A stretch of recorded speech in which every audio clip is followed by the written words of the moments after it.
হচ্ছে আমার প্রাথমিক স্বাস্থ্যসেবা যদি নিশ্চিত হয় তাহলে আমাদের প্রিভেনশনটা অনেক স্ট্রং হবে। হাই ব্লাড প্রেশার হলেই সাথে সাথে আমাদের প্রাইমারি হেলথ কেয়ার যদি স্ট্রং হয় তখন ট্রিটমেন্ট শুরু হয়ে যাবে বা প্রিভেন্ট করার কাজটা শুরু হবে। আরেকদিকে যে সংকটটাতে আমাদের দেশে মানুষরা পড়েন সেটা হচ্ছে যখন কোনো এমার্জেন্সি সিচুয়েশন হয়। আমাদের দেশে বহু মানুষ প্রতিদিন হার্ট অ্যাটাক স্ট্রোকে আক্রান্ত হন, কিন্তু ঠিক কোথায় গেলে সেবাটা পাবেন এবং এই ক্ষেত্রগুলোতে খুব দ্রুত সেবা নিশ্চিত করতে হয়। কয়েক ঘন্টার মধ্যে সেবা নিশ্চিত না করতে পারলে মর্বিডিটি মর্টালিটি অনেক হাই হয়। কিন্তু ঠিক কিভাবে এবং কোথায় গেলে তারা স্বাস্থ্য সেবাটা পাবেন সেটা খুব পরিষ্কার না এবং অনেক অপ্রতুলতা আছে। 4.5 ঘন্টার মধ্যে যেতে হবে কিন্তু 4.5 ঘন্টার মধ্যে স্বাস্থ্যসেবা সেন্টারটা নাই। তো আমরা বলছি যে এমার্জেন্সি স্বাস্থ্যসেবা যাতে একদম সারা বাংলাদেশে নিশ্চিত করা হয়। নিশ্চিত করার ক্ষেত্রে শুধুমাত্র হাসপাতালে গেলেই এমার্জেন্সি সেবা না, বাসা থেকেই যখন সে বুঝবে যে সেন্টারগুলো আছে অ্যাম্বুলেন্সেই যে সেবাগুলো দেওয়া সম্ভব এবং দিস ইজ লাইফ সেভিং। এমার্জেন্সিতে if you can ensure treatment, it definitely saves lives.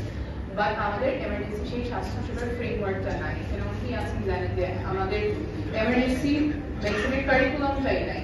তো আমরা অনেকভাবে আমাদের ডাক্তাররা অনেক কষ্ট করে এই জায়গাটাতে প্যাচওয়ার্ক হিসেবে কাজ করছে, কিন্তু আমাদের সিস্টেমটা যদি আমরা ফিক্স না করতে পারি প্রাইমারি কেয়ার এবং এমার্জেন্সি কেয়ারের, তাহলে আসলে আমরা অ্যাডিকুয়েট স্বাস্থ্যসেবা নিশ্চিত করা খুবই কঠিন হবে। আর এখন যেহেতু আমরা 2025 সালে আছি, আসলে ডিজিটাল হেলথের কোনো বিকল্প নেই, ডিজিটাল হেলথ ফিউচার না, digital health has been the present for a long time.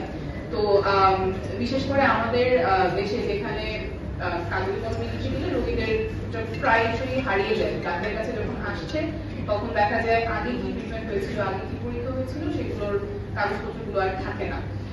তখন আবার টেস্ট করাতে হয় এবং ট্রিটমেন্টটা এফেক্টেড হয়, because if I don't know adequate clinical information for the patient, I wouldn't be able to treat as well. So এটা ডাক্তারদের জন্য যেমন স্বাস্থ্য সেবা দিতে অনেক সহায়ক হবে, রোগীদের জন্য কস্ট কাটিং এবং কোয়ালিটি কেয়ারের জন্য সুবিধাজনক হবে।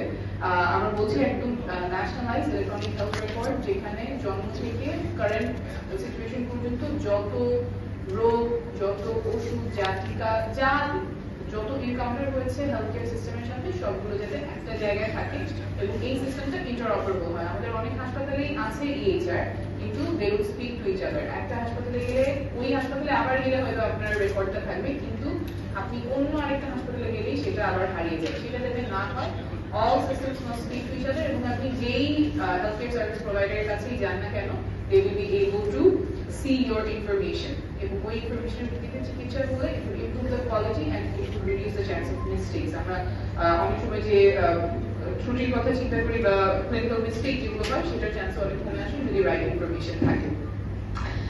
তার পাশাপাশি আসলে আমাদের উদ্ভাবনের দিকে মনোযোগ দিতে হবে যদি আমরা জনস্বাস্থ্যটাকে স্ট্রেনথেন করতে চাই।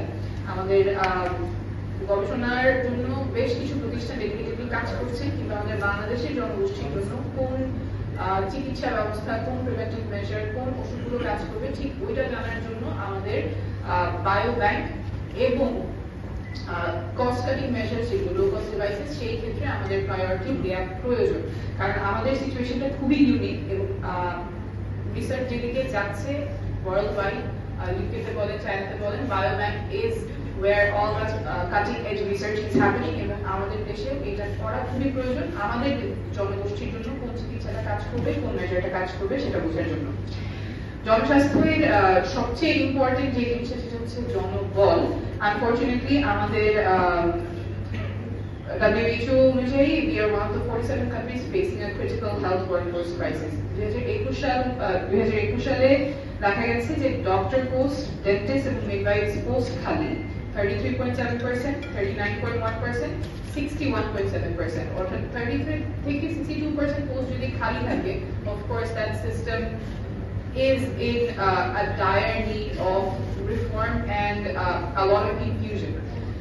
তার পাশাপাশি স্কিল মিক্সে অনেক সমস্যা আছে। সাধারণত ratio doctor nurse technologist ratio বলা হয় 1:3:5 অনুযায়ী, বাট আমাদের সেখানেও রেশিও খুবই কম। Doctor to nurse to technologist ratio 1:0.6, 0.3, অর্থাৎ ডাক্তারের তুলনায় নার্স টেকনোলজিস্ট কম, আর ডাক্তার যে কম সেটাও সিস্টেমটাকে ফাংশন করতে দিচ্ছে না। তাহলে আমাদের we need more trained nurses, more trained technologists, midwife. এই প্রশিক্ষণগুলোর ক্ষেত্রেও আবার মান নিয়ে প্রশ্ন আছে।